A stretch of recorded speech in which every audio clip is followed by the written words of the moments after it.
You're listening to the True North Success Podcast. Real stories of personal, professional, and financial wins from Alberta's best. With your hosts, Gary Ma and Amy Kim. Hey everybody, welcome to the show. Today my special guest is Dr. Mitch Colp. He is a registered psychologist and the Chief Executive Officer of Hexagon Psychology, a nationally recognized provider of psychological services across Canada. With over 15 years of experience, he specializes in psychological assessments and interventions for children, youth, and adults. Dr. Colp is a prominent leader in his field and has served as president of the Canadian Psychological Association and is an adjunct assistant professor at the University of Calgary. He is a passionate advocate for improving mental health access in rural and remote communities. It is my pleasure to have Dr. Mitch Colp on the show today. Welcome to the show. Thank you so much, Gary. Happy to be here. So, Dr. Colp, I gave a quick overview of your success, but can you fill in the details of what you do, who you serve, and how long you've been doing this for? Sure thing. So in terms of the who I am, obviously, I'm a registered psychologist. You're kind of saying there. However, in my work specifically with Hexagon Psychology, we've been operating now for just over 5 years. So we passed through that 5-year hurdle that most businesses fear, right? And we specialize heavily in providing psychological counseling and assessment services, which is our differentiator in the marketplace, doing this work in every Canadian province and territory across Canada, and even some international work outside of Canada for expats in different groups, which is really cool. So, working with folks all the way from, the Labrador mines to Vancouver Island, right? It becomes right across Canada. Mm-hmm.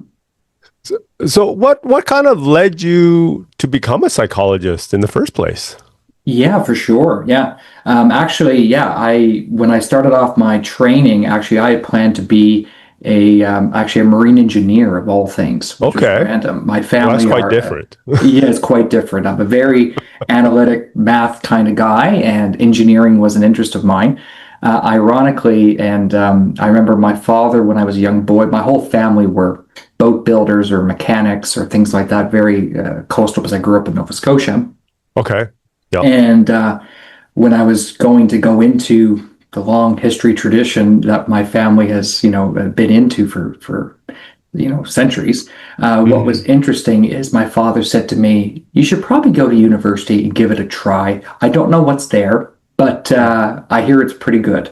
And I was like, okay. So I remember going to university and trying a lot of different types of programs and still looking for a kind of trade, as it were, and stumbled onto radiology, which is like, okay, that sounds good. And I needed these extra psychology credits because they said, you got to talk to people, you got to be decent. Okay. And so I took these courses and I fell in love with it. And then suddenly I started flipping my major over to psychology, and then eventually decided to pursue helping people and exchanging the engine for the brain in many ways. So that's, which are both very complex systems that work together, right? To make everything function. So, yeah. Very, very cool. Very cool. And how long have you been doing this for now? I've been working in psychology for the past 15, 16 years. Okay. Yeah. And how did you end up growing your business across Canada? Yeah, actually, during COVID, I was working at the time for a technology company at the time, and I had a caseload of clients that wanted to see me, so I was renting a space in Airdrie, just myself. And when COVID hit, we were in the middle of, had a space and, wearing the masks and the shields and everything. And my specialization was in pediatric populations, so little kids, and then moving to adults over time as they become big kids. But what was interesting is during that time, a lot of my colleagues were shutting down their services. They were saying, we can't see clients, we want to not spread infection, which, is completely justified and fair. But what ended up happening was myself and a few colleagues got together and said, there must be a way that other people have dealt with this issue of remote types of assessments, remote counseling. We can't be the first people. So we pulled together a bunch of individuals from Alaska, Northern California, a lot of places that have been doing this for, a very long time. Okay. And we pulled them together, worked with them, learned these different techniques that we could use to make this go online. Yeah. Hosted a training, and ironically, some of our colleagues from the federal and provincial governments attended that training, and by the end of the training had asked us whether or not we could really take this virtual work on the road, because a lot of their existing services were shutting down. And so as a consequence of that, they said, we'd love to work with you. Could you start with Nova Scotia? And we were here in Alberta. And being a maritimer myself, I thought, my own backyard, this seems like fate, right? I get to help the people that don't have access in these rural communities outside of the urban center. Of course, I'll do that. So we had to navigate all the jurisdictional and legal issues with Nova Scotia, they were wonderful to deal with that. Okay. And then we thought, okay, we got through Nova Scotia. And then the pivot became, well, what about Newfoundland? What about Ontario? What about BC? And then we started going on a rock tour of trying to get our licenses, our registration, authorization permits to do this work. And then eventually developed the only existing national training on how we do this, and then really pushing it forward to hopefully build it into the universities over time.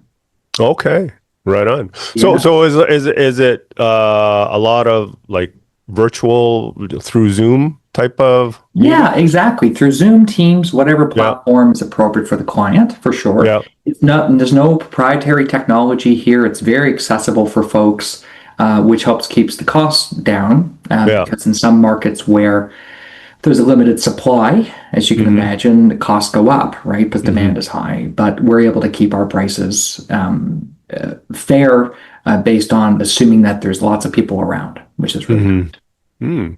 Yeah, so that's very, very cool. Yeah. What kind of sets you apart from the competition? Like, what comes easy to you that others find challenging? I think for like our group, I think we're a group of folks that are willing to try new things and experiment. Okay. Right? Which classically there tends to be a very conservative nature in the profession of psychology, because there's a fear of making a misstep. Because again, we have ultimate responsibility to protect the public, right? At the end of the day, and not to engage in activities that aren't evidence based. So, but at the same time, we can never stay static. Right? I mean, that's how professions die, right? In many ways, by not moving. So we're very quick and open to try the new thing, as long as there's evidence behind it or emerging evidence behind it. We never go off half-cocked, essentially, in that kind of way. So even when we did this work, we found out that people had been doing it in different ways for 40 years before we showed up to the party, right? So we're not the pioneers. Right. We're definitely the mobilizers, though, in the Canadian context. Yeah. Okay. Nice. So what kind of tips or suggestions would you give someone who wants to be more successful? I would say for people who want to be more successful, I think one of the big pieces is to consider, first off, who do you have around you as your support system? People will often take risks and try new things if they feel that the people around them are supportive of that, right? So it's the environmental aspect too. I have a very supportive partner, my wife.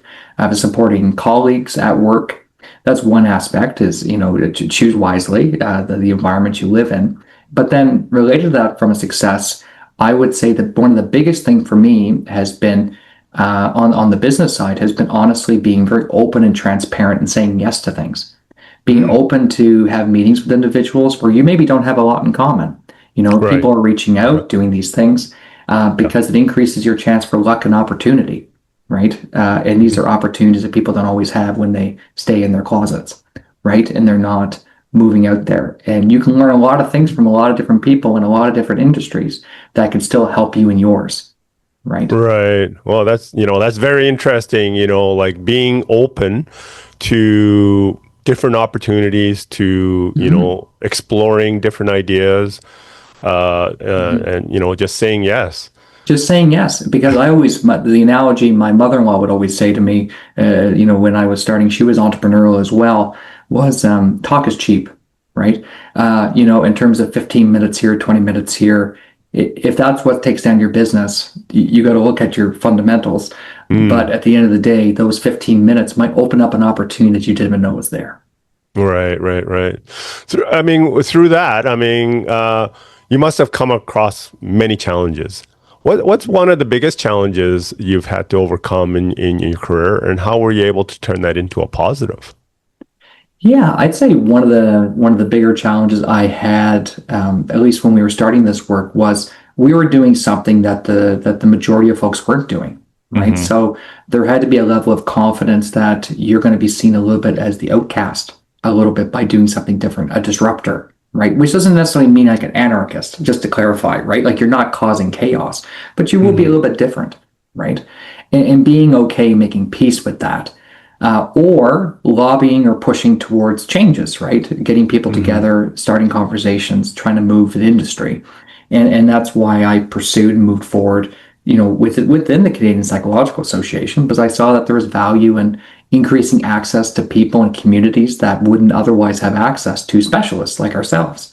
And that not forcing those local clinicians to have to be a jack of all trades, but master of none, to manage very complex things that they would rather refer if they could, right? Right.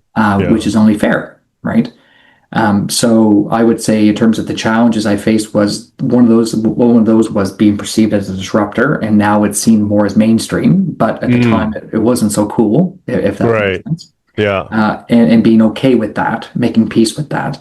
And then the other piece I would say with the business was, for me, was honestly learning a lot of the foundational business skills that you need. Many of us end up in business because we're entrepreneurial minded, not because we're good at the math and the system design of organizations and corporate structures. And so for me, another big challenge I had was, again, being a professional, but not a professional in this industry at this level, was how am I going to find people to come around me and get mentors in this space to help me move forward. And that's why when I was very younger in this process, I became part of the Smart Start program, which was through the Airdrie Entrepreneur Common, which was really great, which supported that work and locked me up with mentors in business to help support things I thought I knew, but I didn't.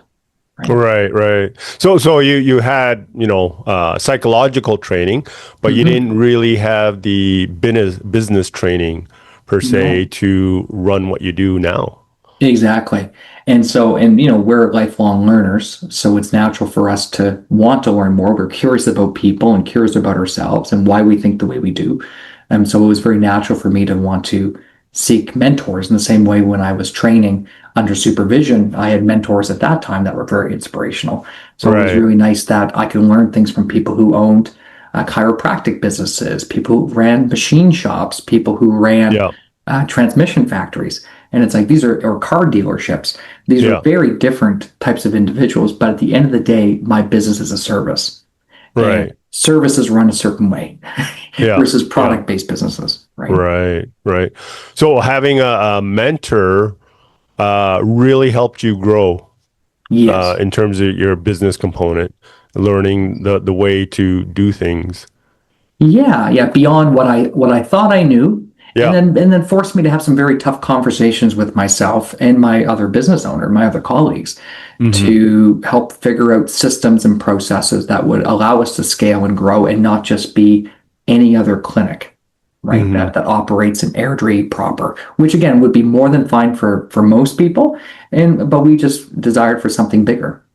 Right. Right now, how many people in total, are part of? So over the past 5 years, we grew from 4 to 40. Wow. Yeah. That's amazing.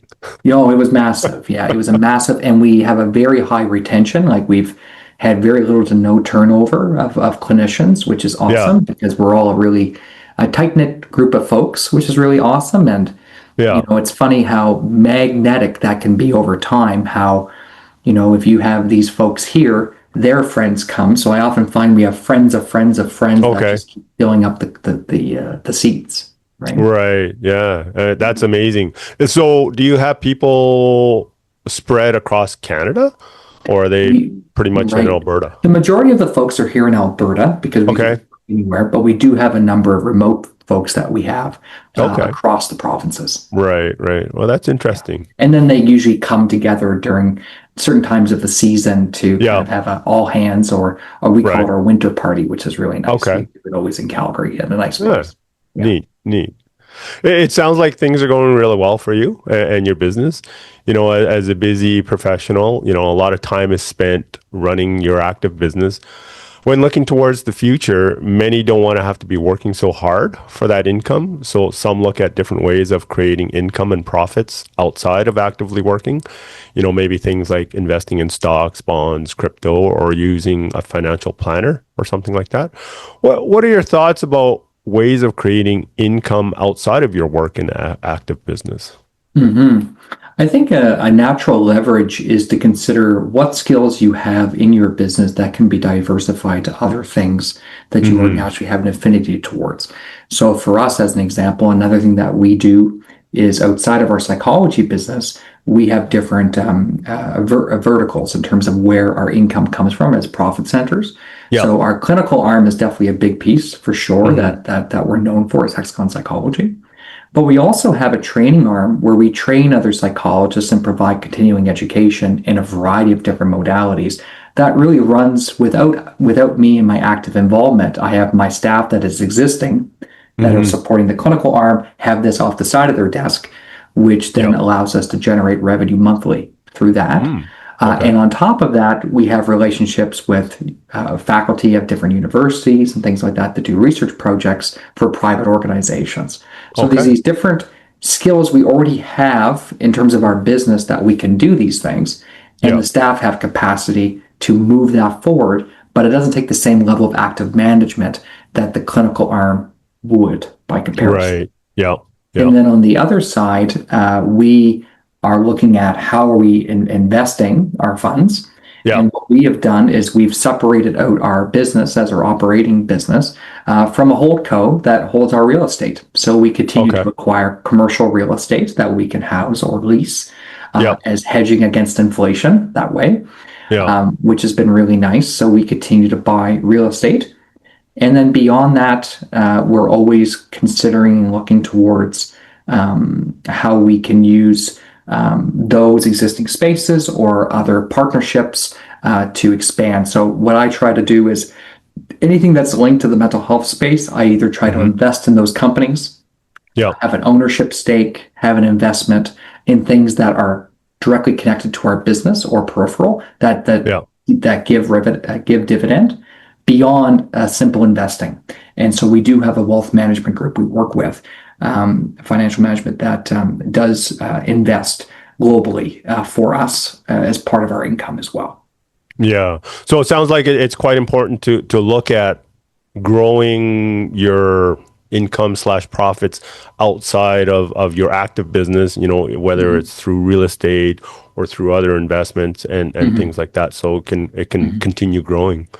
Exactly. And I think for us, as an example, if there ever is a day where we ever were to sell the business, we could retain the real estate, and which is a nice side income once those are paid off extra X years, and the business could sign a lease to continue working in that space for X years. So that also provides you a cash flow for 5 to 10 years on top of that. Right. Oh, nice, nice. Mhm. As we're wrapping up our interview, what kind of Mhm. exciting plans do you have in the works in the next 6 to 12 months?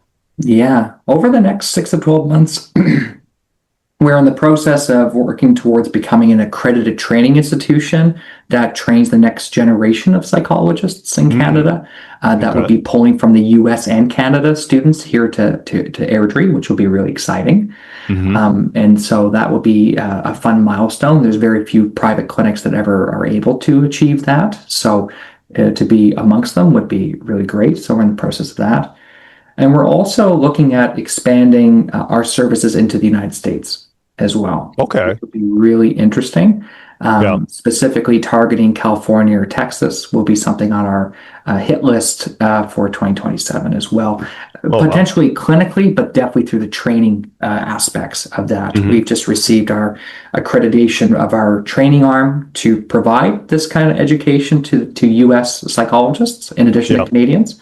Okay. So we are super pumped about that because that opens up our market for training from 22,000 individuals, 25,000 individuals in Canada to about 200,000 in the US. Yeah. The market in the U.S. is so much bigger than it is. And I think you have to always consider that border as being something you should try to cross whenever you are at a state that is reasonable to try that. But don't go too broad. Target population centers specifically to break in, because otherwise the penetration cost will be too much. Right. Yeah. Oh, very, very cool. So Dr. Colp, that wraps it up today. Thank you so much for your time and sharing your thoughts and tips with us.